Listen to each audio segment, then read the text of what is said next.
So here's Premiere Pro 2020 and there's a problem with the playback. So whenever I grab the playhead and move it to the right or to the left, the image is repeating itself, is jumping backward and forward.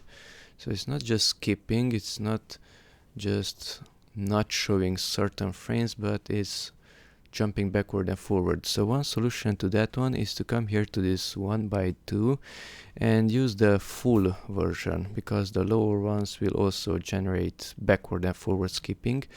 And with full, it might be skipping because I'm also running the screen recording software, but it's not jumping backward and forward while moving it in one direction.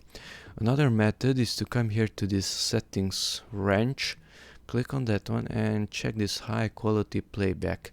And when high quality playback is checked, then you can use even the lower settings, let's say 1/2, and it's still not jumping backward and forward.